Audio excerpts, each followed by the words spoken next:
day for us, it just really varies. You know, we race every Saturday, so we're traveling to the race most Fridays and also traveling back home on Sunday. So typically Monday, wake up, kind of regroup from the weekend, and most likely do a mountain bike ride of some sort, and also and go ride the Supercross track and work on some technique. And my riding coach, Nathan Ramsey, will kind of debrief with me, you know, on either Sunday or Monday, and then we'll work on things that, you know, we felt like our weaknesses were on the weekend. So work on that on Monday. Tuesday's pretty much my toughest day of the week. We'll go out to the track, do a lot of motos, a lot of skill work, and a lot of sprint laps. So pretty much cover the whole basis of riding on Tuesday. Then usually go to the gym. And then Wednesdays, typically, I call it kind of like my personal day. You know, I'll pay bills, things like that. Just be a normal person, hang out with my wife, and then I'll do a bicycle ride on that day, though, usually in the morning. And then Thursday, go work on some more skill work at the Supercross track, and then pack up and head out on Friday to the race.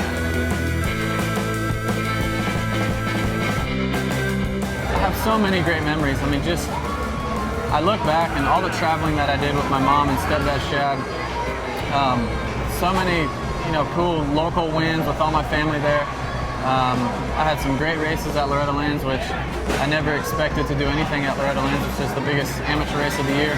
And my first time ever there, you know, we drove down there, and I ended up getting fourth on an 80. And that was a really special weekend, because then I kind of knew, and my family then knew, like, we might have something here. There's something special that, you know, I was talented, and I really wanted to do it. I was eager to go riding almost every day. So I would say that year, I'm not sure exactly what year, but I was about 12 or 13 years old in Tennessee when getting a top 5. Yeah, I think the last few years, Supercross tracks have for sure gotten a little bit stale. You know, we come here and want to be challenged. You know, we're the best racers in the world. We put so much time and effort during the week in making our bikes better. The team tries to make our bikes better. We work on fitness. We want to be challenged on the weekends. And I feel like the past few years, the tracks have been pretty easy. But this year, in 2014, we've kind of changed that. And you know, we're 6 or 7 races in now, and the tracks have been tough, really challenging. When we go walk the track, you have to think about it. You can't just go out there and hit stuff the first lap like previous years. So I'm excited for it. I excel on the more technical tracks, so I'm all for making them as hard as they want. It's hard to pinpoint a worst race ever. I mean, I feel like I've had some great ones, but you know, definitely some bad ones too. But looking back, you always learn from it. I mean, I've had some big crashes where I look back and you know, I feel like I actually had a really bad crash when I was 15 or 16, and took like 6 or 8 months off, and it made me want it more. It made me kind of take a back seat to it and say, do you really want to do this? And I did, and I always came back stronger. Every time I got hurt, it seems like I came back faster and wanting to do it more. So I believe in all tough times. You know, it's all about peaks and valleys and trying not to get too low and too high. So I've learned a lot over the years for sure.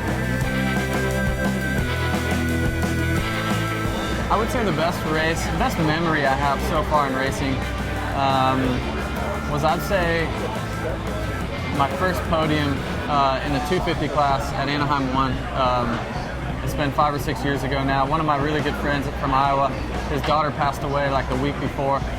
I flew back to Iowa. You know, obviously that's a tough time, and 3 days before the race, I'm, you know, carrying her casket at a funeral. And I go ahead and get a podium that weekend, my first ever podium. I had, her name was Kayla. I put Ford Kayla on the back of my pants for that race. And there was just something about that, it was so special. It was a really, really special feeling, not only for her and her family, for me to do that, but also for myself and my family to get my first podium. So that was really cool. Hero in my life, racing-wise, has always been Jeremy McGrath. The guy's so smooth and talented and so humble off the track. And now that I've gotten to know him, you know, and I can call him a friend, it's crazy to think that. You know, I was actually talking to him this morning, and he's just so humble and so nice. And if there's anybody that could be a little bit arrogant, it could be him, you know, and he's not. So I just look up to him for the way he rode and the way he lives his life off the track.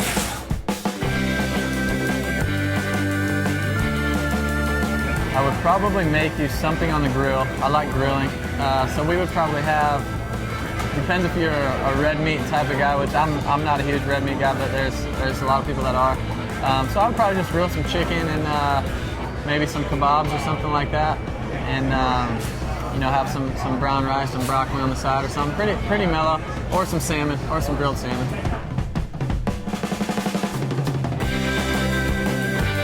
That's a tough question because I'm glad I don't have to think about it, or I haven't yet. But I honestly would probably be still living in Iowa and maybe working construction for my uncle or working for my stepdad or doing some type of manual labor. I try to be the guy now.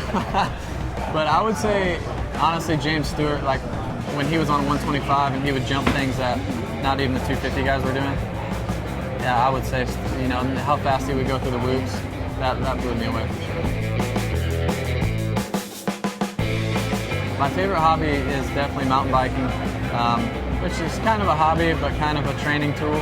But I race mountain bikes a lot during the summer, and I've just gotten hooked. I love riding mountain bikes and racing mountain bikes. That's a tough question because there's a lot of bad dudes that I know that ride a motorcycle. So I honestly don't know. There's so many good guys now. But my good friend Cole Seeley can do some things on a motorcycle that's just like kind of mind-blowing. The way he can soak stuff up like BMX style, and you know, he doesn't really. He's just not that flashy. But if you really pay attention to what he's doing, he'll blow your mind for sure. I'd probably go up against RJ, Ricky Johnson, just because I know him really well, and he was my riding coach back in the day, and he would always talk about how he's cleaning guys out and stuff, so I'd like to get in a little mix-up with him. It'd be fun.